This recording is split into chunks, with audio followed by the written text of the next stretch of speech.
नमस्कार दोस्तों, Rajshree education channel के अंदर आपका हार्दिक अभिनंदन है। स्वागत है मेरे दोस्तों। मेरा वीडियो आपको अच्छा लगे तो लाइक शेयर सब्सक्राइब भी करें और आने वाले नोटिफिकेशन के लिए घंटी के बटन को भी जरूर दबा दीजिए भाई लोगों। आगे आज बात करते हैं अपन बेंथम महोदय के राजनीतिक दर्शन के बारे में अपन चर्चा करते हैं। बेंथम महोदय का राजनीतिक दर्शन क्या है, ठीक है मेरे दोस्तों। बेंथम के राजनीतिक दर्शन के बारे में चर्चा करते हैं। तो सबसे पहले मेरा क्वेश्चन आप लोगों से यह है मेरे दोस्तों कि बेंथम महोदय क्या थे, कौन से विचारक थे। एक तो राजनीतिक दार्शनिक थे या फिर राजनीतिक सुधारक थे। सही आंसर क्या है? आपके सामने ये क्वेश्चन आए कि बेंथम महोदय है राजनीतिक दार्शनिक, राजनीतिक सुधारक या समझौतावादी व्यक्ति। तो सही आंसर क्या है कि राजनीतिक दार्शनिक व्यक्ति बेंथम नहीं थे। ये कट कर देना अपने दिमाग से। तो बेंथम क्या थे? तो बेंथम थे राजनीतिक सुधारक थे। उन्होंने समाज को राज्य को सुधारने की बात की थी मेरे दोस्तों, ठीक है। अब ध्यान दो कैसे। जब उन्होंने कानून की पढ़ाई पास कर ली थी, बेंथम जी ने बैरिस्ट्री की परीक्षा पास कर ली थी, तो उन्होंने कहा था कि इंग्लैंड के अंदर जो तात्कालिक जो कानून से संबंधित जो समस्याएं हैं वह गलत है, निरर्थक है, उसमें संशोधन करने की जरूरत है। तो इसलिए हम ये कह सकते हैं कि बेंथम जी क्या है, राजनीतिक दार्शनिक विचारक नहीं है। कोई दर्शन नहीं दिया उन्होंने, जैसे कि लोक ने दिया, होब्स ने दिया, रूसो ने दिया, कल्पना कर दी सामाजिक समझौते की, प्राकृतिक अवस्था की कल्पना कर दी। ये ऐसे विचारक नहीं है। ये राजनीतिक सुधारक वाले विचारक हुए हैं। इन्होंने इंग्लैंड की तत्कालिक कानून व्यवस्था को सुधारने की बात की थी मेरे दोस्तों, ठीक है। तो कानून को सुधारने की बात कौन सी पुस्तक में उन्होंने की थी? तो याद रखना, फ्रेगमेंट ऑन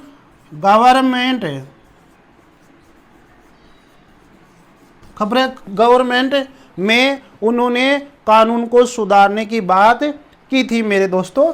तो यह बेंथम की सबसे पहली पुस्तक है जो 1776 के अंदर लिखी गई थी मेरे दोस्तों। आगे बात करते हैं हम इसके सिद्धांतों के अंदर कि इसके जो राजनीतिक जो दर्शन है वो है क्या। उसको दो भागों में बांटते हैं अपन पढ़ने के तौर पर। राजनीतिक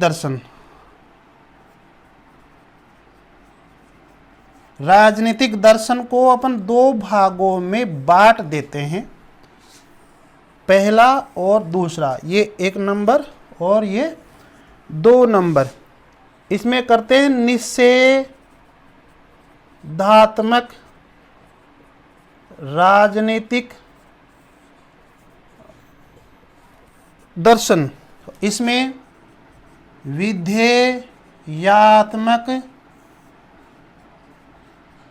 राजनीतिक दर्शन मेरे दोस्तों। तो निषेधात्मक राजनीतिक दर्शन में क्या है कि निषेध कर दो, रोक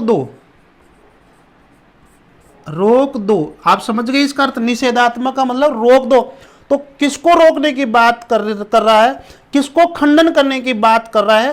तो ध्यान दो, बेंथम ने इस राजनीतिक दर्शन के अंदर दो चीजों को रोकने की बात की थी, दो चीजों का खंडन करने की बात की थी मेरे दोस्तों।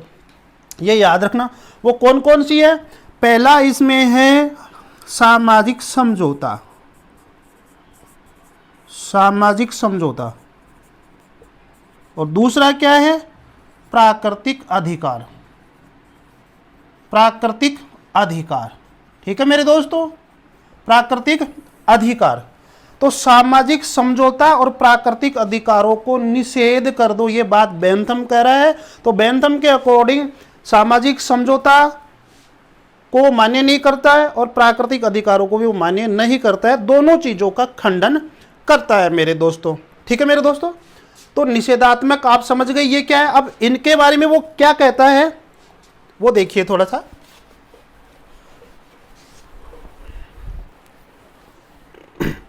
बेंथम कभी भी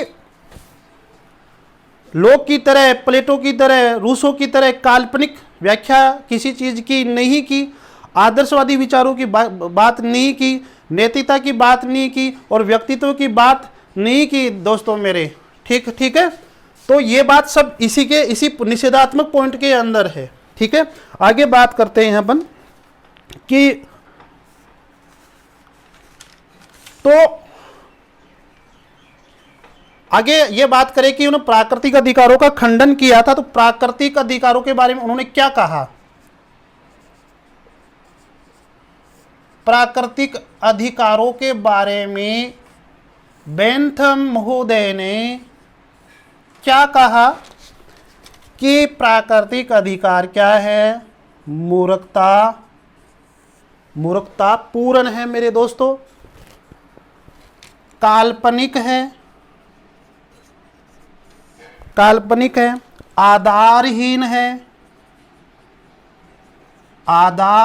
है और आडंबरपूर्ण है।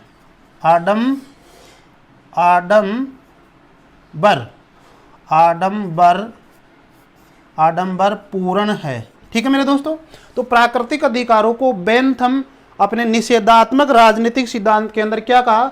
मूर्खतापूर्ण का, काल्पनिक का, आधारहीन का, आडंबरपूर्ण कहा। दोस्तों आगे अपन चर्चा करते हैं, पेन दूसरा लेता हूं काला वाला। आगे बात करते हैं मेरे दोस्तों प्राकृतिक अधिकारों के बारे में और उसने क्या कहा। यहां से कई बार एग्जामों के अंदर प्रश्न आता है मेरे दोस्तों। कथन, बेंथम के कथन, बेंथम का कथन पहला आप याद रखना, प्राकृतिक अधिकार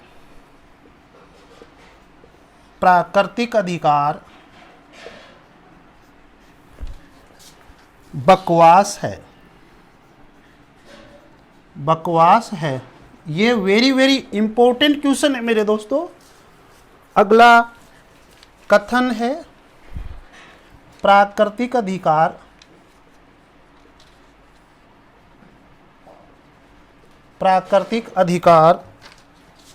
व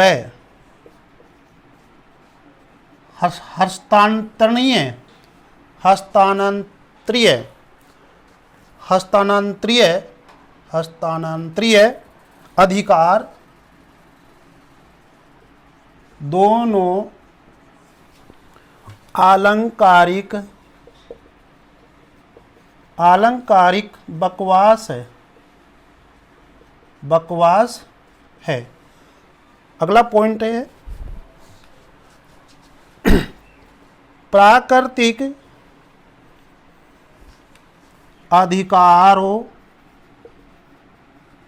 अधिकारों के शब्द, प्राकृतिक अधिकारों के शब्दों के ऊपर भी बकवास है। चौथा कथन, वो प्राकृतिक अधिकारों को कोरी मूर्खता माना।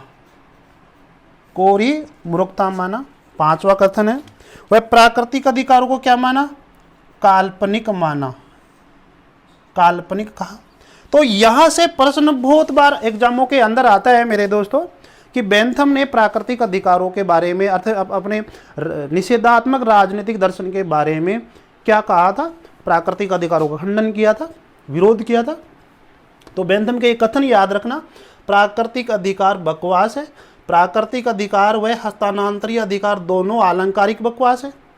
कई बार ये पूछ लिया जाता है, कभी ये पूछ लिया जाता है प्राकृतिक अधिकारों के शब्दों के ऊपर भी बकवास है। जो जैसे लोक ने संपत्ति जीवन और स्वतंत्रता का प्राकृतिक अधिकार दिया, तो संपत्ति, जीवन, स्वतंत्रता जैसे शब्दों को भी वो बकवास मान रहा है बेंथम, ठीक है। और प्राकृतिक अधिकारों को क्या कहता है वह? कोरी कल्पना। क्या कहता है? कोरी कल्पना। और प्राकृतिक अधिकारों को क्या मानता है? काल्पनिक मानता है। तो हम ये माने कि मुख्य रूप से बेंथम महोदय का इशारा किसकी ओर है? बताओ, कौन से सामाजिक समझौता की ओर है? कौन से सामाजिक समझौता विचारक की ओर है? तो याद रखना, मुख्य उसका टारगेट कौन है? लोक है, पश्चिमी विचारक लोक है। हम ये कह सकते हैं कि पश्चिमी विचारक लोक के प्राकृतिक अधिकारों का खंडन मुख्य रूप से किसने किया? बेंथम ने किया। तो उसका टारगेट कौन है? लोक है। तो लोक के प्राकृतिक अधिकारों का मुख्य रूप से यहाँ पे उसने खंडन किया था मेरे दोस्तों। आगे हम चर्चा करते हैं। इसी के अंदर उसने प्राकृतिक अधिकारों का खंडन किया और सामाजिक समझौता का भी खंडन किया। सामाजिक समझौता भाई किया कि नहीं किया? सामाजिक समझौता का खंडन किया। तो क्या है सामाजिक समझौता? तो सामाजिक समझौता वाले व्यक्ति कितने हैं? मैंने आपको एक फार्मूला बताया था, हालरू। हाल का मतलब हॉब्स, ले का मतलब लोक, रू का मतलब रूसो। तो ये कर्म भी है, पहले धरती पे ये आए, बाद में लोक आए और बाद में ये आए। हॉब्स, लोक, रूसो, ये कर्म भी है, ठीक है मेरे दोस्तों। तो सामाजिक समझौता वाले ये जो तीन व्यक्ति हैं, हॉब्स, लोक, रूसो, इनके सामाजिक समझौते का इसने खंडन किया और ये कहा कि ऐसा सामाजिक समझौता कभी हुआ ही नहीं और इस प्रकार के सामाजिक समझौते से समाज बना ही नहीं, राज्य बना ही नहीं, सरकार बनी नहीं मेरे दोस्तों। तो लोक के सामाजिक समझौता और तीनों जो सामाजिक विचार जो समझौतावादी विचारक है उनका सामाजिक समझौता को खंडन किया है मेरे दोस्तों। तो ये याद रखना आप। तो सामाजिक समझौता के तीनों व्यक्तियों के सामाजिक समझौते का क्या कर दिया? उसने खंडन कर दिया, ठीक है। ओके, समझ गया मेरे आप। आगे बात करते हैं कि विधेयात्मक राजनीतिक दर्शन में क्या होता है। विधेयात्मक राजनीतिक दर्शन में क्या होता है कि इसके अंदर वो राज्य जैसे शब्द की शब्दावली देता है, संप्रभुता शब्द जैसी शब्दावली देता है, ठीक है मेरे दोस्तों, कानून जैसी शब्दावली देता है, न्याय संबंधी शब्दावली देता है, अधिकार जैसी शब्दावली देता है, ठीक है मेरे दोस्तों। तो यह है विधेयात्मक। जैसे विधेय का मतलब क्या होता है? कानून। तो जो कानून बनेगा तो वहां पर सरकार भी होगी, राज्य भी होगा, न्याय भी होगा, अधिकार भी होगा, संप्रभुता होगी, सब चीज होगी। तो इस प्रकार की बात ये विधेयतात्मक राजनीतिक दर्शन में करते हैं। तो उनका राजनीतिक दर्शन दो प्रकार का है, निषेधात्मक राजनीतिक दर्शन जिसके अंदर प्राकृतिक अधिकारों का खंडन किया और समझौतावादी सिद्धांत का खंडन किया, और विधेयात्मकता में उसने राज्य जैसे विचार बताए, संप्रभुता जैसे विचार बताए, कानून, न्याय, अधिकार जैसे विचार बताए मेरे दोस्तों। अब हम सबसे पहले चर्चा करते हैं बेंथम के अकॉर्डिंग राज्य, ठीक है मेरे दोस्तों। बेंथम के अकॉर्डिंग राज्य के बारे में अपन चर्चा करते हैं। बेंथम के अकॉर्डिंग राज्य क्या होता है? तो बेंथम ये कहता है कि जो राज्य है, जैसे ये राज्य है, ठीक है, ये कोई समाज है और समाज से क्या बना? राज्य बना मेरे दोस्तों। तो बेंथम ये कह रहा है कि ये क्या है? व्यक्तियों का समूह है। ये व्यक्तियों का समूह, जैसे ये व्यक्ति है, ये व्यक्ति है, ये व्यक्ति है, ये व्यक्ति है, ये व्यक्ति है, ये व्यक्ति है, ठीक है मेरे दोस्तों। तो बेंथम के अकॉर्डिंग राज्य या समाज क्या है? एक व्यक्तियों का समूह है, व्यक्तियों का समूह है, ठीक है, व्यक्तियों का समूह है। और यह समूह क्या काम करता है? ये काम करता है कि लोगों को सुख कैसे प्रदान हो, लोगों को सुख कैसे प्रदान हो, ठीक है मेरे दोस्तों। तो व्यक्तियों का ऐसा समूह माना, राज्य को व्यक्तियों का ऐसा समूह माना जिसके अंदर व्यक्ति का सुख हो सके। अब मेरा क्वेश्चन ये है मेरे दोस्तों कि क्या बेंथम ने राज्य को स्थापना करना जैसा कोई विचार दिया? नहीं मेरे दोस्तों, क्योंकि बेंथम के समय राज्य पहले से था, ऑलरेडी से था। तभी तो उसने कहा कि इंग्लैंड जैसे राज्य के अंदर, देश के अंदर कानून व्यवस्था गलत है। इसका मतलब कि बेंथम के समय समाज था, राज्य था। तो उसने कोई ये नहीं कहा कि राज्य का निर्माण कैसे हुआ, तो उसने तो यही कहा कि जो परंपरागत लोग ऐसे मान रहे हैं कि राज्य की उत्पत्ति समझौता से हुई है, उस धारणा को उसने गलत किया। तो उसने ये कहा कि नहीं, राज्य की उत्पत्ति समझौता से नहीं हुई है, जैसे लोक ने माना, रूसो ने माना, होब्स से माना, वैसे नहीं। तो ये कहता है कि राज्य की उत्पत्ति कैसे हुई? राज्य की उत्पत्ति तो उस समय थी, समाज की उत्पत्ति थी, लेकिन वो ये स्पष्ट करना चाहता है कि सामाजिक समझौते से राज्य की उत्पत्ति नहीं हुई। तो फिर हुई क्या, हुई कैसे राज्य की उत्पत्ति? तो वो कहता है कि राज्य की उत्पत्ति का आधार, राज्य की उत्पत्ति का आधार क्या है? सामाजिक उपयोगिता, सामाजिक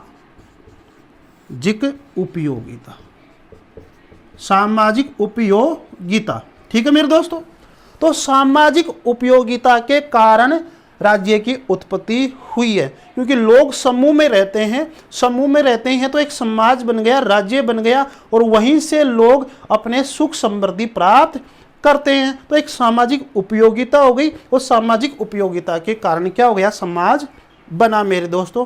तो अब आप ये बताओ कि समाज कैसे बना? भाई बेंथम के अकॉर्डिंग अब समाज क्या प्राकृतिक है क्या?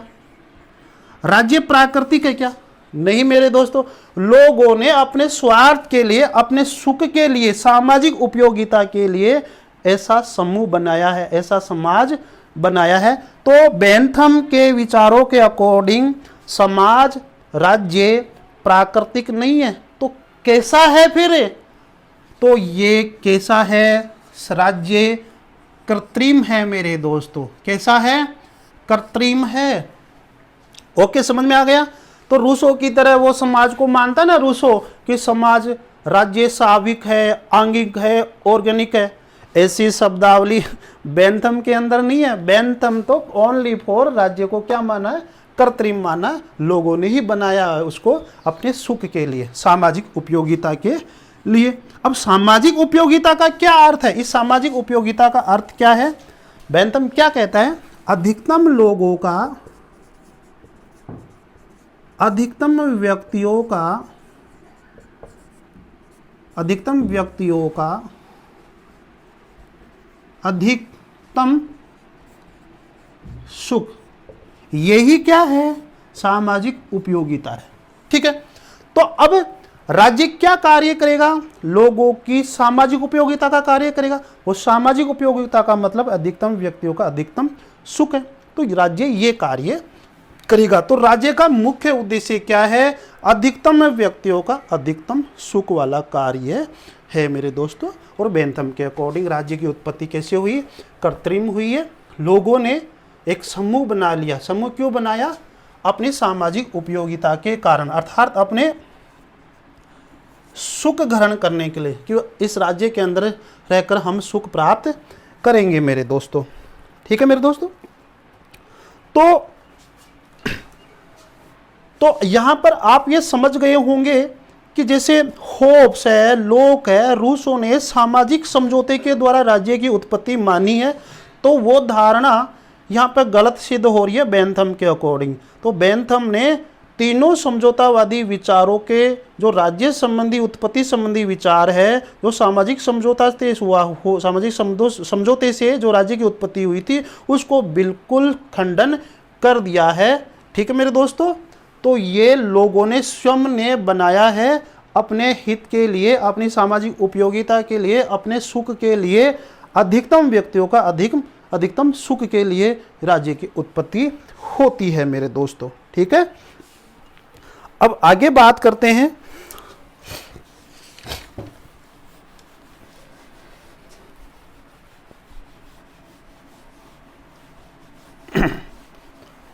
तो क्या बेंथम, प्लेटो और अरस्तु जैसी के राज्य से, प्लेटो ने जैसे राज्य की उत्पत्ति बताई, अरस्तु ने जैसे राज्य की उत्पत्ति बताई, क्या उससे सहमत है? उससे भी वह सहमत नहीं है मेरे दोस्तों, ठीक है। और रूसो की उस धारणा से भी वह असहमत है। कौन सी धारणा? रूसो ने यह कहा था कि सामान्य इच्छा के अंदर रहकर लोग अपनी अधिकतम स्वतंत्रता को प्राप्त कर सकते हैं। रूसो ने कहा था कि मनुष्य स्वतंत्र पैदा हुआ है, लेकिन सर्वतर भेड़ियों की जंजीरों में जकड़ा हुआ है। तो वो कहीं ना कहीं स्वतंत्रता को बल दे रहा है कि राज्य में रहकर लोग स्वतंत्रता को प्राप्त करेंगे। तो उस स्वतंत्रता को बेंथम ने नकार दिया मेरे दोस्तों। तो रूसो की स्वतंत्रता को भी नकारता है। रूसो ने क्या कहा था कि राज्य का कार्य, ये रूसो ने कहा था, ये पंक्ति ये याद रखना कि राज्य का कार्य अधिकतम वास्तविक स्वतंत्रता प्रदान करना है, स्वतंत्रता प्रदान करना है। लेकिन इस पंक्ति को बेंथम ने नकार दिया और यह कहा कि राज्य का कार्य अधिकतम स्वतंत्रता प्रदान करना नहीं है, तो फिर क्या है? सामाजिक उपयोगिता, अर्थात अधिकतम व्यक्तियों का अधिकतम सुख प्रदान करना है, न कि स्वतंत्रता। तो रूसो की इस स्वतंत्रता का भी उसने क्या कर दिया? खंडन कर दिया मेरे दोस्त। आगे बात करते हैं। तो इस प्रकार से हम समझ गए बेंथम के अकॉर्डिंग कि राज्य क्या है। तो राज्य आप याद रखना, राज्य कानून का स्रोत है। राज्य एक कृत्रिम संगठन है, मानव ने खुद ने बनाया है, ठीक है। और सबसे बड़ा क्या है? विधि का निर्माता है, सबसे बड़ा विधि निर्माता है। तो राज्य एक विधि निर्माता है मेरे दोस्तों, ये याद रखना। तो राज्य क्या कार्य करता है? राज्य किसके अकॉर्डिंग कार्य करेगा? जनता के लोगों के सुख के अकॉर्डिंग काम करेगा। तो राज्य क्या हो गया? राज्य को वो एक साधन माना है। क्या माना है? एक साधन है कि राज्य जैसी संस्था के साधन के रूप में व्यक्ति का हित हो सकता है, व्यक्ति का सुख हो सकता है। तो राज्य को तो वो साधन माना और व्यक्ति को क्या माना? वो साध्य माना, ठीक है।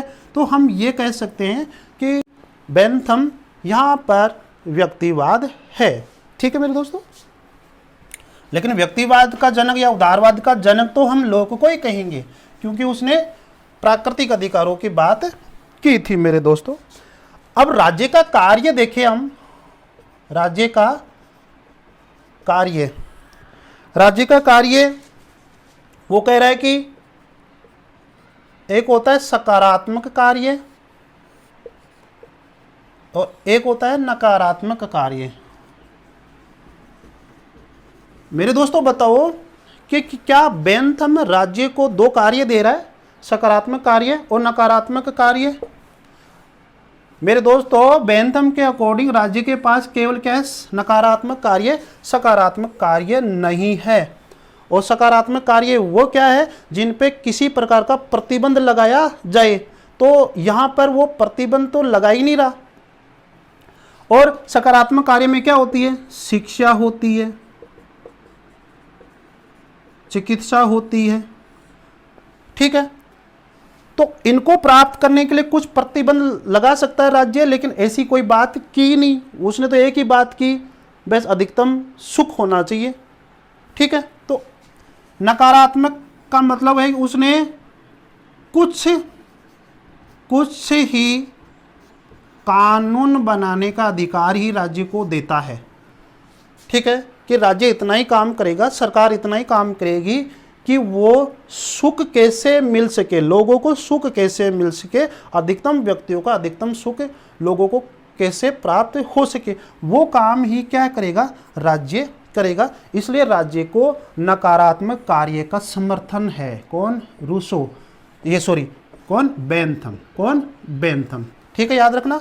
तो ये याद रखना, बेंथम ने राज्य का कार्य क्या माना, नकारात्मक कार्य, अर्थात वो कम से कम कार्य करेगा, अधिक से अधिक कार्य नहीं करेगा। अधिक से अधिक कार्य तो किस में आता है, सकारात्मक कार्य करने में आता है। तो सकारात्मक कार्य का तो उसने क्या कर दिया, खंडन कर दिया कि नहीं, ये कार्य नहीं करेगा, ये कम से कम कार्य करेगा। कम से कम भी कौन सा, केवल एक ही कानून बनाकर लोगों के सुख की वृद्धि करे मेरे दोस्तों।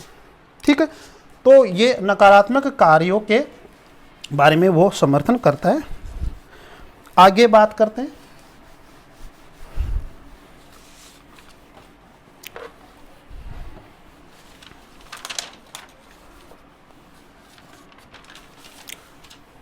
अब आपने देखा राज्य के बारे में, राज्य क्या है, रूसो के अकॉर्डिंग ऐसा एक संगठन है जिसको मानव व्यक्तियों ने खुद ने बनाया है अपने सुख के लिए, अपने हित के लिए। यह समाज या राज्य कोई सामाजिक समझौते का परिणाम नहीं है मेरे दोस्तों। एक परंपरागत जो धारणा चल रही थी कि समाज सामाजिक समझौते से बन रहा है, ये धारणा उसने गलत कर दी, खंडन कर दिया मेरे दोस्तों, और एक नवीन विचारधारा दी कि समाज का निर्माण सामाजिक समझौते से नहीं हुआ, जैसे कि लोक ने, रूसो ने, होब्स ने कहा था, वैसे नहीं हुआ। तो समाज का निर्माण कैसे हुआ, व्यक्तियों ने स्वयं अपने हित के लिए बनाया है, सामाजिक उपयोगिता के आधार पर। ये परंपरा पहले से चली आ रही है। ठीक है मेरे दोस्तों, इस प्रकार से समाज, तो नया समाज के बारे में उसने, बेंथम ने कुछ नहीं किया, क्योंकि प्रेजेंट समय में इंग्लैंड में राजनीतिक व्यवस्था पहले से थी, संसद थी, तो उसने तो सुधारने की बात की थी, राज्य तो ऑलरेडी से पहले था। तो याद रखना, बेंथम के अकॉर्डिंग राज्य क्या है, कृत्रिम संस्था है। ठीक है, अब बात करते हैं संप्रभुता व सरकार। संप्रभुता व सरकार, ध्यान दो, मैं सीधी सी बात, ज़्यादा टाइम मैं खराब नहीं करूंगा आप लोगों का।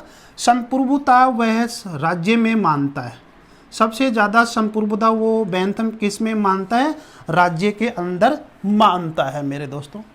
हम बात करते हैं सरकार के बारे में। देखो दोस्तों, सरकार के कितने पार्ट होते हैं, कितने भाग होते हैं, सरकार के 3 भाग होते हैं। व्यवस्थापिका, व्यवस्थापिका, कार्यपालिका और न्यायपालिका। ठीक है मेरे दोस्तों, बेंथम राज्य के अंदर सब सर्वोच्च शक्ति मानता है, संप्रभुता मानता है मेरे दोस्तों। आगे बेंथम ये भी कहते हैं कि सरकार 3 प्रकार की होती है, सरकार के अंग 3 होते हैं, व्यवस्थापिका, कार्यपालिका और न्यायपालिका। ये हम सब मानते हैं कि सरकार के 3 अंग होते हैं, लेकिन वह इस व्यवस्थापिका को राज्य का मुख्य अंग मानता है, इसको गौण अंग मानता है, न्यायपालिका और कार्यपालिका। वो कहता है कि कार्यपालिका और न्यायपालिका में किसी प्रकार की संप्रभुता नहीं रहती है। तो यहाँ पर तो संप्रभुता नहीं रहती है, तो सरकार के कौन से अंग में संप्रभुता रहती है, व्यवस्थापिका, जो कानून नियम बनाती है मेरे दोस्तों। ठीक है, तो संप्रभुता वो किसको दे रहा है, राज्य को तो दे रहा ही रहा है, लेकिन राज्य ने जो सरकार बनाई, और सरकार में भी कौन से अंग को, व्यवस्थापिका को भी वो संप्रभुता देना चाहता है। तो हम क्या कह सकते हैं कि जो कानून नियम बन रहे हैं, जो नियम बन रहे हैं, वो कौन बना रहा है, संसद में व्यवस्थापिका बना रही है, न कि कार्यपालिका। ठीक है, तो व्यवस्थापिका को ये कानून नियम बनाने का अधिकार देता है, अर्थात ये सबसे ज़्यादा सर्वोच्चता, संप्रभुता शक्ति किसको देता है, व्यवस्थापिका को। तो याद रखना, बेंथम के अकॉर्डिंग संप्रभुता राज्य में निहित है और सरकार में निहित है। सरकार के कौन से भाग में, व्यवस्थापिका के भाग में। आप संप्रभुता का अर्थ समझ गए होंगे। आगे मैं इसी में बात करता हूं, संप्रभुता वाले टॉपिक के अंदर ही देखो, कोई आज अपने जैसे भारत की संप्रभुता के बारे में देखा जाए तो भारत की संप्रभुता क्या है? निरपेक्ष, निरपेक्ष व असीमित है या नहीं? अरे भाई, भारत की संप्रभुता सीमित है क्या? नहीं, निरपेक्ष है और असीमित है। ठीक है, तो बेंथम ये कह रहा है कि कानून की ओर से तो संप्रभुता निरपेक्ष व असीमित होती है, लेकिन बेंथम ये भी कहता है कि संप्रभुता के ऊपर कुछ प्रतिबंध है।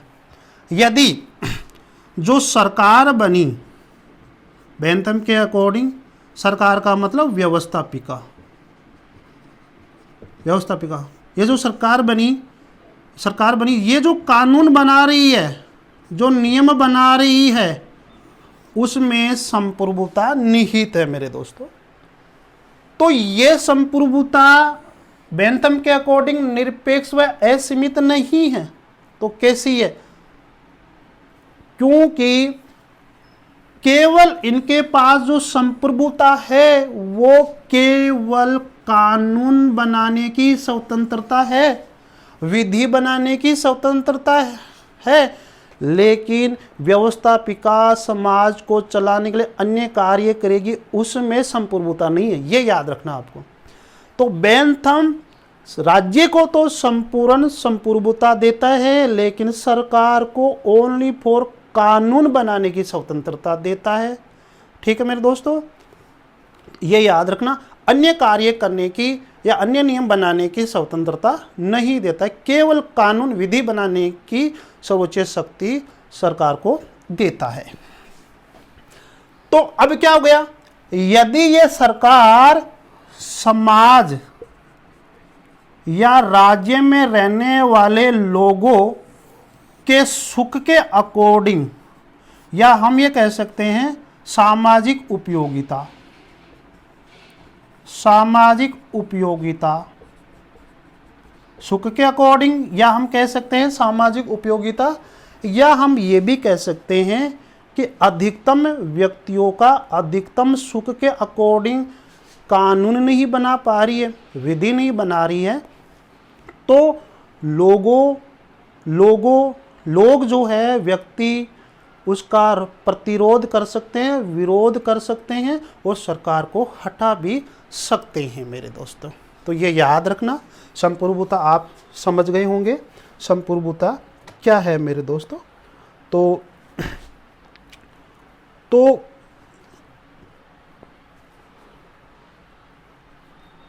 आगे बात करते हैं कि शासन संबंधी विचार,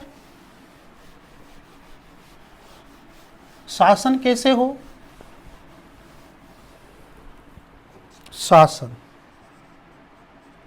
शासन के बारे में ये कहा था कि गणतंत्रीय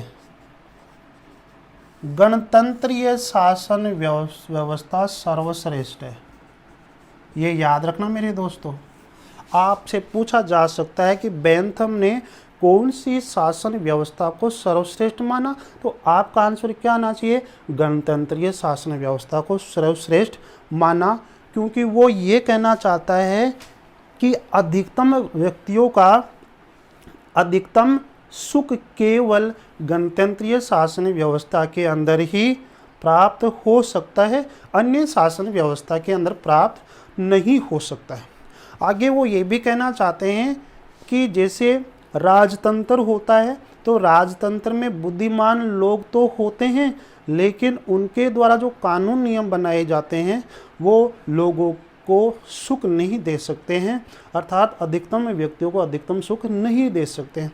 आगे वो ये भी कहते हैं कि कुलीन तंत्र भी अच्छा होता है, उसमें भी व्यक्ति अच्छे होते हैं, गुणवान होते हैं, सभ्य होते हैं, अच्छा शासन चलाते हैं, लेकिन कुलीन वर्ग के लोग क्या होता है, उनमें ईमानदारी नहीं होती है, इसलिए वो लोग भी अधिकतम व्यक्तियों का अधिकतम सुख प्रदान नहीं कर सकते हैं।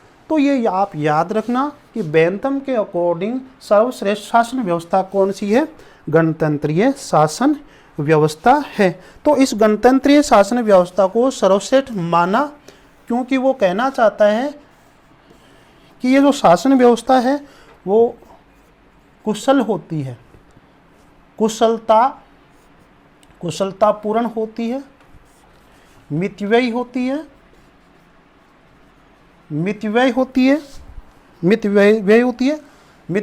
बुद्धिमत्तापूर्ण होती है, बुद्धिमत्तापूर्ण होती है मेरे दोस्तों। और इसमें क्या है कि जो भी काम होता है वो अच्छाई पूर्ण होता है। तो हम ये कह सकते हैं कि बेंथम के अकॉर्डिंग जो शासन व्यवस्था है वो कैसी है? गणतंत्रीय शासन व्यवस्था होनी चाहिए मेरे दोस्तों। ठीक है, अब आगे बात करते हैं हम कानून संबंधी विचारों के बारे में। कानून संबंधी विचार, बेंथम के अकॉर्डिंग जो कानून संबंधी विचार है वो क्या है? बेंथम ये कहना चाहता है कि कानून क्यों बने, क्यों आवश्यकता है। तो बेंथम ये समझाने का प्रयास करते हैं कि मनुष्य क्या होता है कि स्वार्थी होता है। वो क्या करता है कि अपने हित के लिए, भाई अपने हित के लिए क्या कर सकता है? दूसरों का नुकसान कर सकता है ना। बात सही है गलत? सही है मेरे दोस्तों। तो मनुष्य क्या है? स्वार्थ होता है और अपने सुख के लिए दूसरों को क्या कर सकता है? नुकसान पहुंचा सकता है। तो एक दूसरे लोगों के अंदर तनाव हो सकता है, विरोध हो सकता है। तो वो कहता है कि ये तनाव कैसे दूर हो, वो शक्ति कौन सी है? तब वो कहता है कि कानून ही ऐसी शक्ति है जो पक्ष और विपक्ष जो तनाव हो रहा है अपने हित के लिए उसमें समझौता कर सकती है, अर्थात उसमें तालमेल बैठा सकती है। तो एक बेंथम एक पंक्ति कहते हैं यहाँ पर कानून से संबंधित, वो पंक्ति मैं आपको लिख रहा हूँ आपके सामने। बेंथम क्या कहते हैं?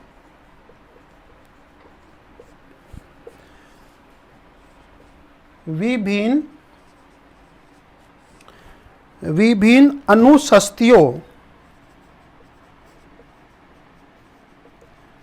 अनुशस्तियों, यहाँ पे कोष्ठक में कानून कर लो। विभिन्न अनुशस्तियों कानून के द्वारा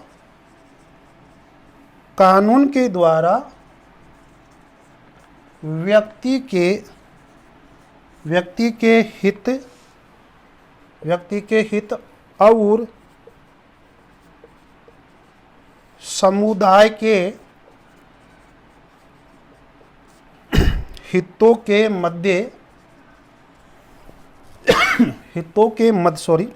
के मध्य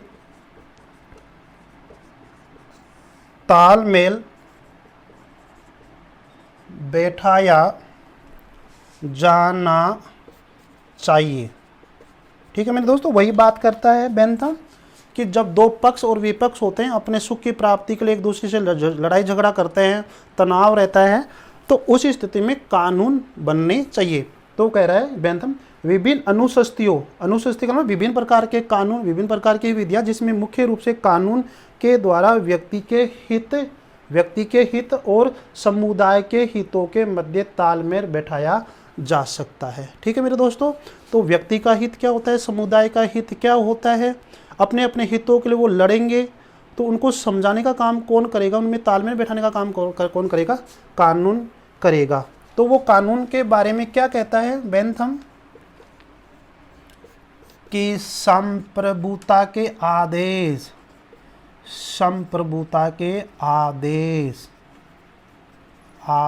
ही कानून है मेरे दोस्तों। आगे वो बात ये करता है कि लोग व्यक्ति संप्रभुता के आदेश ही कानून है।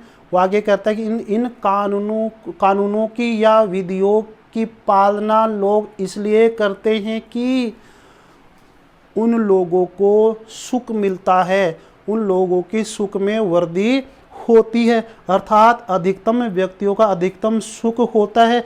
इसलिए लोग राज्य के द्वारा, सरकार के द्वारा जो कानून बनाए जाते हैं उनका पालन करते हैं। क्यों करते हैं? क्योंकि वो व्यक्ति के हित के लिए है, सामाजिक उपयोगिता के लिए है, अधिकतम व्यक्तियों के अधिकतम सुख के लिए है मेरे दोस्तों।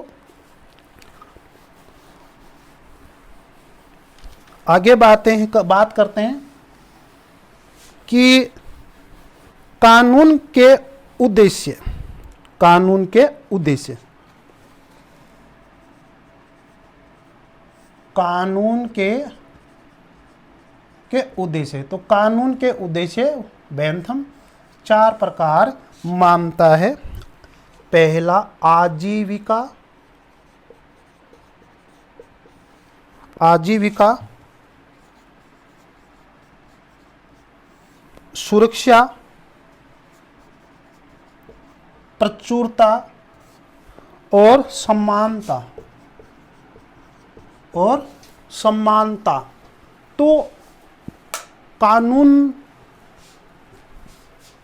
के जो उद्देश्य है वो 4 प्रकार के उसने माने बेंथम ने। आजीविका, सुरक्षा, प्रचुरता और समानता। ध्यान दे, ये प्रश्न क्वेश्चन कई एग्जामों में पूछा जा चुका है मेरे दोस्तों कि बेंथम के अकॉर्डिंग कानून के उद्देश्य क्या है। तो आजीविका, सुरक्षा, प्रचुरता और समानता, ये तो अलग है। लेकिन एक पंक्ति में पूछे कानून का उद्देश्य क्या है या विधि का उद्देश्य क्या है, तो वो तो है सुख की वृद्धि, वो ऑप्शन के अकॉर्डिंग आता है, सुख की वृद्धि, ये भी सही है। लेकिन एक ऑप्शन में आए कि अधिकतम व्यक्तियों का अधिकतम सुख, तो वो सबसे बेस्ट है। लेकिन ये कौन से ऑप्शन ही नहीं है। तो कानून का उद्देश्य में ये आ गए आजीविका, सुरक्षा, प्रचुरता, समानता, तो ये भी सही है। तो याद रखना कि वो सबसे ज्यादा बल कानून के उद्देश्य में सबसे ज्यादा बल किसको दे रहा है? आजीविका, कि राज्य कानूनों के द्वारा आजीविका उपलब्ध करवाए, कानूनों के द्वारा सुरक्षा उपलब्ध करवाए, और कानूनों के द्वारा पर्याप्त वस्तुएं, प्रचुरता उपलब्ध करवाए, और कानूनों के द्वारा ही राज्य क्या है? लोगों को समानता प्रदान करे। मेरे दोस्तों, आप समझ गए होंगे। ये निश्चित क्रम भी है, ये याद रखना कि कानून के उद्देश्य क्या है। आपके ऑप्शन आ सकते हैं प्रचुरता, सुरक्षा, समानता, आजीविका, आजीविका, प्रचुरता, समानता, सुरक्षा। तो ये याद रखना, ये क्रम है, आजीविका, सुरक्षा, प्रचुरता और समानता। ये क्रम याद कर लेना, क्रम भी पूछ सकता है आपसे। तो सबसे ज्यादा प्राथमिकता इसको देता है, फिर सुरक्षा, प्रचुरता और समानता को। एक बात मैं और कहना चाह रहा हूं कि वो सुरक्षा के अंदर यहां पर देखो कहीं पर भी स्वतंत्रता शब्द नहीं है। तो जैसे लोक ने जीवन संपत्ति के अधिकार के अंदर जीवन का अधिकार और स्वतंत्रता का अधिकार सम्मिलित माना, उसी प्रकार से राज्य के कानून के उद्देश्य में जो सुरक्षा का उद्देश्य है, उसी सुरक्षा के अंदर बेंथम क्या मानता है? स्वतंत्रता का उद्देश्य, कि लोगों को स्वतंत्रता दी जानी चाहिए। वो किस में निहित है? सुरक्षा के अंदर ही निहित है। तो बताओ कि बेंथम के अकॉर्डिंग सुरक्षा पहले होनी चाहिए या स्वतंत्रता पहले होनी चाहिए? मेरे दोस्तों आंसर दीजिए। तो बेंथम के अकॉर्डिंग सुरक्षा पहले होनी चाहिए मेरे दोस्तों। ओके, ठीक है, स्वतंत्रता को इसी में माना है। तो अब हम ये कह सकते हैं कि बेंथम के विचारों के अंदर स्वतंत्रता गौण है। स्वतंत्रता का जो अधिकार है बिल्कुल गौण है। समानता का अधिकार जरूर अच्छा है, ऊंचा है, लेकिन स्वतंत्रता का अधिकार बिल्कुल गौण है, क्योंकि वो सुरक्षा के अधिकार के अंदर ही उसको मानता है मेरे दोस्तों। कानून के उद्देश्य हो गए। तो बेंथम के अकॉर्डिंग हम बात करते हैं कानून के प्रकार। कानून के प्रकार, कानून के प्रकार मेरे दोस्तों, हम बात करते हैं जब बेंथम ने निषेधात्मक, आदर्शवादी निषेधात्मक राजनीतिक दर्शन दिया, तब उसने ये कहा था कि राज्य का कार्य स्वहित और मानवीय हित दो होते हैं।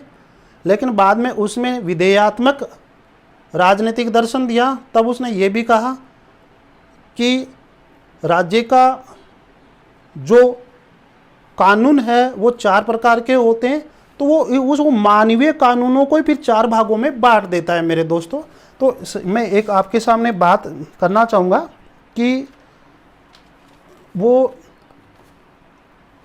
स्वहित और मानवीय हित, ध्यान दो, कभी ये प्रश्न किया जाए आपसे कि स्वहित कानून और मानवीय कानून, ये भी आपको याद रखना कि मानवीय कानून, तो स्वहित और मानवीय कानून जैसी शब्दावली भी किसकी है? बेंथम की है। लेकिन ये कब कहा था? जब उसने निषेधात्मक राजनीतिक दर्शन दिया था तब।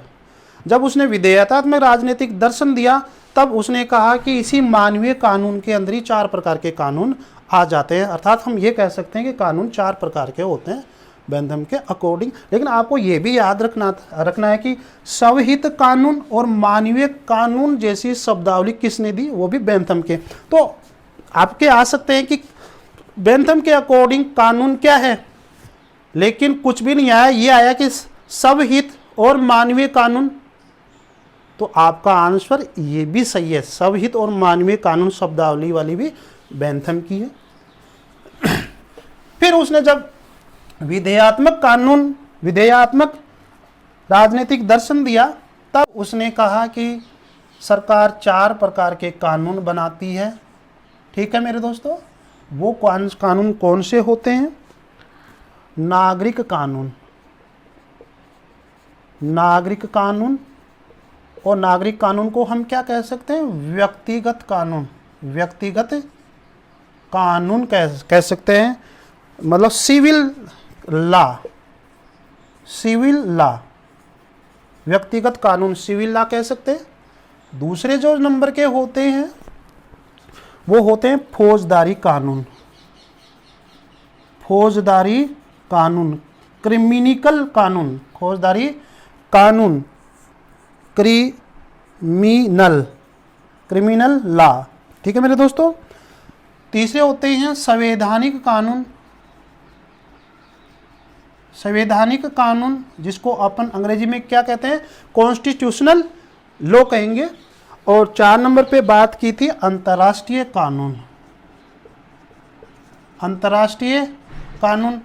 इंटरनेशनल लॉ की बात भी किसने की थी? बेंथम ने की थी। क्योंकि ये तो सुधारवादी आदमी है ना। पहले उसने स्वहित और मानवीय कानूनों के बारे में चर्चा की अपने प्रारंभिक राजनीतिक जीवन में, लेकिन जब निषेधात्मक जीवन दिया, जिसको अपन ये भी कह सकते प्रारंभ और उत्तरार्ध राजनीतिक दर्शन दिया, तो कानूनों को बदल दिया। कानून 4 प्रकार का 4 प्रकार का बताया: नागरिक कानून, फौजदारी कानून, संवैधानिक कानून और अंतर्राष्ट्रीय कानून। तो वो संवैधानिक कानूनों को क्या मानता है? सर्वश्रेष्ठ मानता है। अर्थात गणतंत्रीय शासन व्यवस्था को सर्वश्रेष्ठ माना, और गणतंत्रीय शासन व्यवस्था में क्या होगा? संवैधानिक कानून बनेगा। तो संवैधानिक कानून को वो सर्वश्रेष्ठ मानता है, और वो ये कहता है कि इन्हीं कानूनों के द्वारा लोगों को अधिकतम सुख प्राप्त हो सकता है, अर्थात अधिकतम लोगों को अधिकतम सुख की प्राप्ति की जा सकती है। मेरे दोस्तों, आगे बात करते हैं कि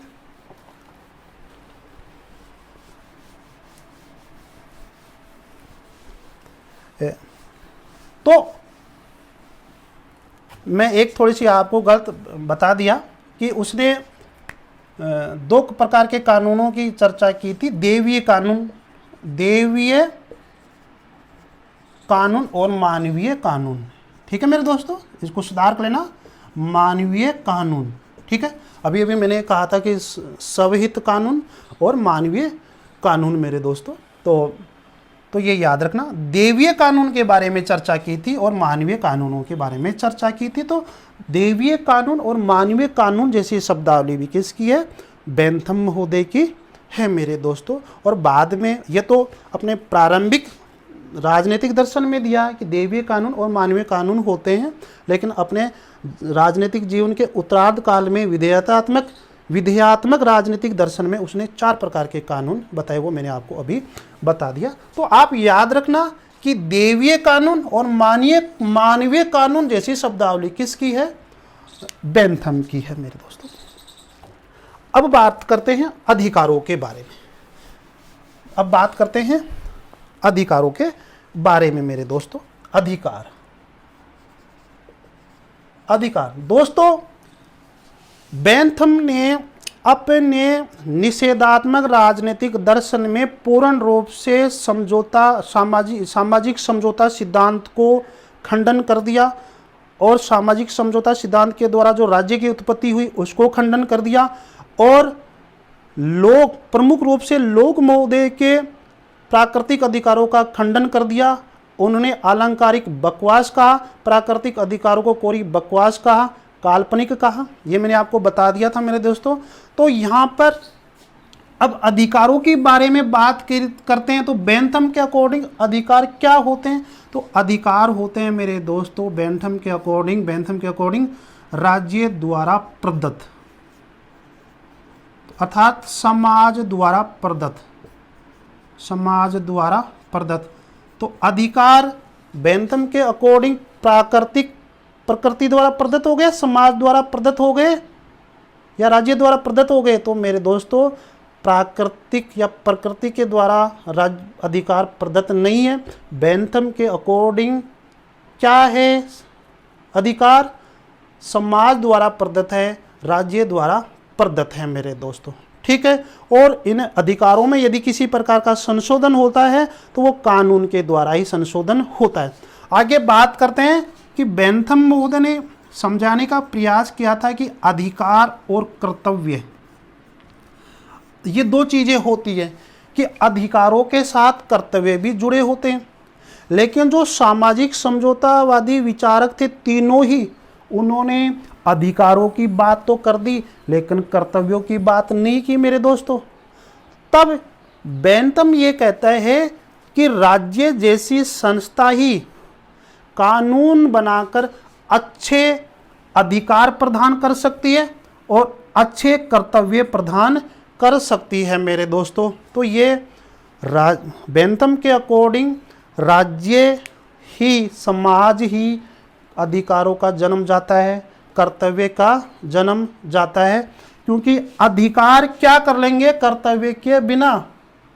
क्योंकि समझौतावादी विचारकों ने तो केवल अधिकार ही दिए, कर्तव्य तो बताए ही नहीं मेरे दोस्तों।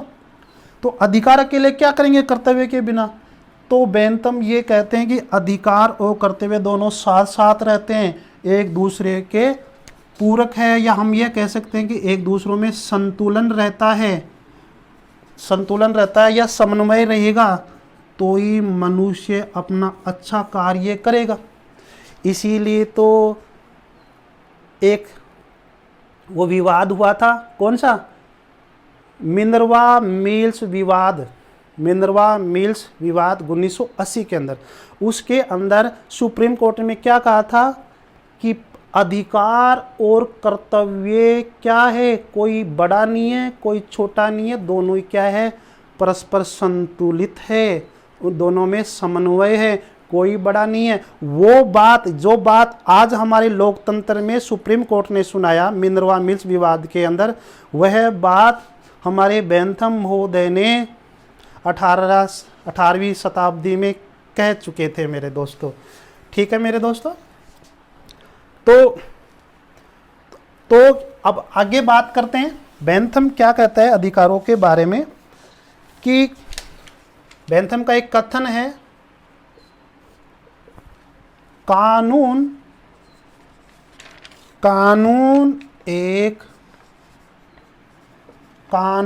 एक आदेश है, एक प्रतिबंध है और इसलिए स्वतंत्रता का शत्रु है। ठीक है मेरे दोस्तों। मैंने आपको ये पहले एक बात बताई थी कि वह स्वतंत्रता को अब गौण मानता है।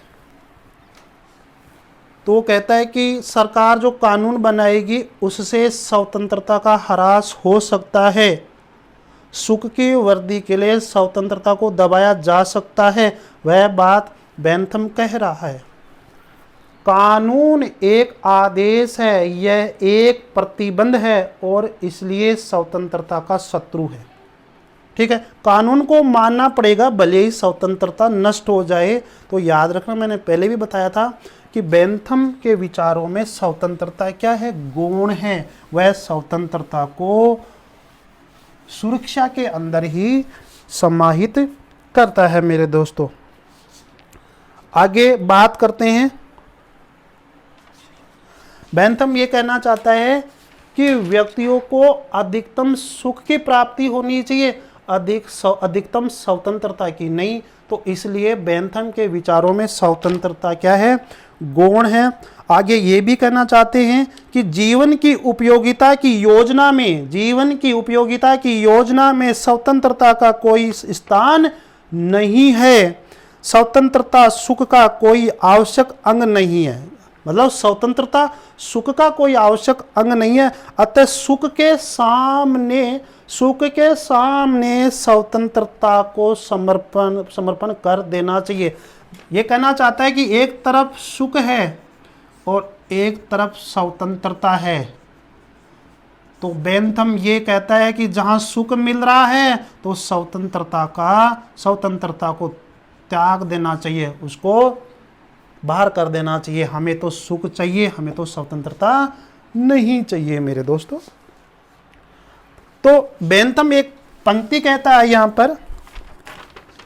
बेंथम क्या कहता है ये याद रख लेना मेरे दोस्तों। सुख ही एकमात्र अंतिम कसौटी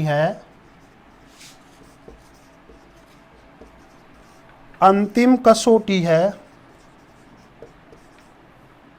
और स्वतंत्रता को उसी कसौटी पर कसा जाना चाहिए। कौन कह रहा है ये बात भाई मेरे दोस्तों?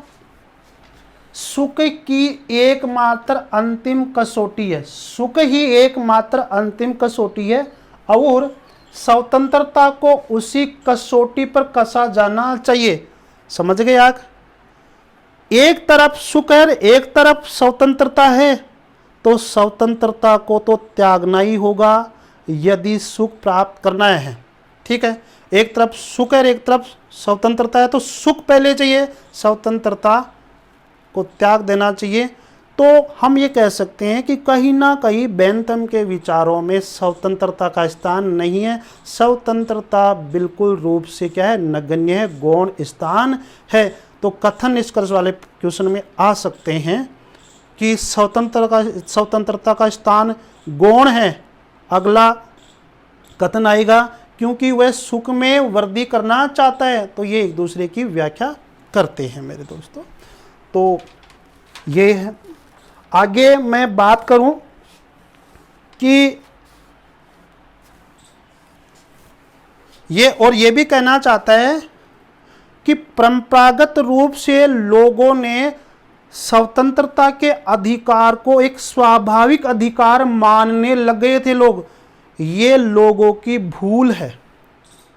स्वतंत्रता के अधिकार को स्वाभाविक अधिकार मानना गलत है मेरे दोस्तों। तो ये लोगों ने गलती की थी। ठीक है मेरे दोस्तों, तो ये बात बेंथम कहना चाहता है। तो राज्य का कार्य स्वतंत्रता नहीं देना है, अधिकतम व्यक्तियों का अधिकतम सुख देना है मेरे दोस्तों। मैं आगे बात करता हूं न्याय संबंधी धारणा। न्याय संबंधी धारणा, न्याय संबंधी विचार या धारणा। बेंथम के अकॉर्डिंग न्याय क्या है मेरे दोस्तों? क्योंकि वो तो सुधारवादी विचारक ना, उसने खुद बनाने की कुछ कोशिश नहीं, वो तो कहता कि जो चीज़ें हैं उसमें सुधार करने की आवश्यकता है। तो न्याय में सुधार करने की क्या आवश्यकता, उसने क्या कहा कि इंग्लैंड की जो तात्कालिक जो न्याय व्यवस्था है वो गलत है। मान लीजिए वादी और प्रतिवादी, वादी और प्रतिवादी, जिसको हम ये भी कह सकते हैं कि पक्ष और विपक्ष, ये कह रहा है कि मुझे न्याय चाहिए, ये कह रहा है कि मुझे न्याय चाहिए, लेकिन न्याय के लिए क्या लग रहा है, पैसा लग रहा है, ये पैसा दे रहा है, न्याय के लिए विपक्ष भी पैसा दे रहा है। तो न्याय व्यवस्था उस समय इंग्लैंड की क्या थी, महंगी थी, खर्चीली थी। तो वो ये कहना चाह रहा था कि न्याय व्यवस्था ऐसी हो जो सबको निःशुल्क और आराम से उनको न्याय मिल सके, समाज में लोग सुखी रह सके, न्याय के द्वारा भी लोगों में अधिकतम सुख हो सके, अर्थात अधिकतम लोगों का अधिकतम सुख हो सके। तो वो न्याय व्यवस्था को सुधारना चाहता था। तो वह एक क्या कहता है, एक पंक्ति कहता है बेंथम, क्योंकि न्याय व्यवस्था के कारण महंगी भी थी, खर्चा भी ज़्यादा हो रहा था, पैसा भी लग रहा था, समय भी बर्बाद हो रहा था। तो वो सुधार के लिए क्या कहता है बेंथम, बेंथम एक पंक्ति कहता है, इंग्लैंड में न्याय बेचा जाता है और बहुत महंगा बेचा जाता है, बहुत महंगा बेचा जाता है। जो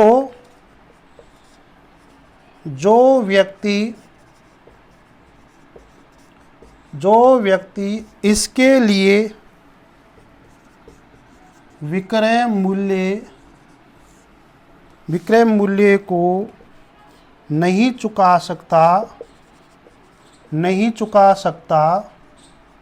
नहीं चुका सकता है, वह न्याय पाने से वंचित रह सकता है मेरे दोस्तों। ठीक है मेरे दोस्तों, तो उस समय न्याय व्यवस्था क्या थी, खर्चीली थी, महंगी थी, लोगों की, न्यायाधीशों की फीस ज़्यादा थी, तो लोगों को न्याय नहीं मिल रहा था। तो उसने न्याय को सुधारने की बात की थी इंग्लैंड के अंदर। तब वो क्या कहते हैं कि इंग्लैंड में न्याय बेचा जाता है और बहुत महंगा बेचा जाता है, जो व्यक्ति इसके लिए विक्रय मूल्य को नहीं चुका सकता वह न्याय पाने से वंचित रह सकता है। ठीक, तो न्याय महंगी है। तो लास्ट में एक पंक्ति और क्या कहता है, ये शब्दावली आपसे पूछा जा सकता है कि बेंथम क्या कहता है कि वह न्यायाधीशों को क्या मानता है, न्यायाधीशों को एक कंपनी की संज्ञा दी, एक कंपनी अर्थात एक निगम, ऐसे भी बोल सकते हैं एक निगम। ठीक है मेरे दोस्तों, संज्ञा दी। तो ये प्रश्न बहुत इंपॉर्टेंट क्वेश्चन है मेरे दोस्तों, आपसे पूछा जाएगा छोटा सा क्वेश्चन कि न्यायाधीशों को एक कंपनी की संज्ञा या एक निगम की संज्ञा किसने दी, तो आपका आंसर आना चाहिए, क्या आएगा, बेंथम आना चाहिए मेरे दोस्तों। ठीक है, और ये जो न्यायिक व्यवस्था सुधारने की बात की थी, ये बेंथम ने अपनी कौन सी पुस्तक में दी थी मेरे दोस्तों, वो तो आपको पता ही है, fragment on government, fragment on government पुस्तक 1776 में जो बेंथम ने जो लिखी थी, फ्रेगमेंट ऑन गवर्नमेंट, इस पुस्तक के अंदर उसने न्यायिक व्यवस्था को सुधारने की बात की थी मेरे दोस्तों। एक मैं पहले भूल चुका था कि सुख, बेंथम के अकॉर्डिंग सुख कितने प्रकार के होते हैं, तो मैं आपको बता देना चाहूँगा बेंथम के अकॉर्डिंग सुख क्या है। पहले तो मैं एक पंक्ति पूरी लिख देता हूँ। अधिकतम व्यक्तियों का अधिकतम सुख। ये तो साधारण क्वेश्चन है, तो रट गया होगा लोगों के दिमाग में, आपके भी सर, कि अधिकतम व्यक्तियों का अधिकतम सुख कथन किसका है। ये तो बेंथम का सबको पता है, ठीक है मेरे दोस्तों। तो लेकिन वो कहे कि सुख क्या है, सुख के कितने प्रकार होते हैं, तो वो सुख के प्रकार बोलता है, ठीक है। सुख के प्रकार, ठीक है। तो वो 4 प्रकार मानता है सुख के। पहला है धार्मिक सुख, धार्मिक सुख, राजनीति सुख, नैतिक सुख और प्राकृतिक सुख। प्राकृतिक सुख थोड़ी सी चर्चा कर लेते हैं इसके बारे में। धार्मिक सुख, धर्म से संबंधित जो सुख मिलता है वो धार्मिक सुख हो गया। यदि धर्म से संबंधित हमारी कोई आलोचना होती है तो वहाँ पर धार्मिक दुख हो गया, ठीक है। तो सुख और दुख की शब्दावली बेंथम ने दी थी, तो वो धार्मिक सुख के बारे में बात कर। राजनीति सुख, किसी को सरकार, कौन सी सरकार अच्छी लगती है, किसी को कांग्रेस अच्छी लगती है, किसी को बीजेपी अच्छी लगती है, ये तो लोगों का अलग अलग दृष्टिकोण है देखने का। तो राजनीति सुख भी मिलता है और दुख भी मिलता है मेरे दोस्तों। नैतिक सुख, नैतिकता से भी सुख मिलता है, और जब नैतिक आदमी गलत आचरण करने लग जाता है तो वो भी दुखी और समाज भी दुखी हो जाता है। तो नैतिकता भी क्या होता है, सुख होता है। प्राकृतिक सुख, अच्छी वर्षा हो रही है, अच्छी वर्षा हो रही है तो मेरे दोस्तों खेती बाड़ी बढ़िया होगी, खेती बाड़ी जब बढ़िया होगी तो महंगाई कम होगी, तो बोलो सुख हुआ कि नहीं, सुख हुआ कि नहीं हुआ। लेकिन जब अच्छी वर्षा हो रही है लेकिन मेरे दोस्तों मूसलाधार वर्षा हो जाए तो क्या होगा, प्रलय हो जाएगा। तो इस तरह से क्या है कि मेरे दोस्तों सुख और दुख दोनों चीज मिलती है, लेकिन वो सुखों को 4 प्रकारों में बांटता है कि धार्मिक सुख, राजनीतिक सुख, नैतिक सुख और प्राकृतिक सुख। यदि जल प्राकृतिक है, संसाधन है, जल नहीं मिलेगा तो क्या अपने पास सुख रहेगा मेरे दोस्तों? नहीं मेरे दोस्तों। क्या धरती नहीं रहेगी तो क्या सुख रहेगा अपने पास? कहाँ रहेंगे, कहाँ मकान बनाएंगे अपन? वो बात ये बेंथम महोदय जी कहना चाहते हैं मेरे दोस्तों। धन्यवाद दोस्तों। मेरा वीडियो आपको कैसा लगे कमेंट बॉक्स में ज़रूर लिखें। वीडियो को लाइक शेयर सब्सक्राइब करें मेरे दोस्तों, घंटी के बटन को दबाएं और जहां रहो मस्त रहो, पढ़ो मेरे दोस्तों, तैयारी करो जीवन के अंदर, खुश रहो मेरे दोस्तों। धन्यवाद।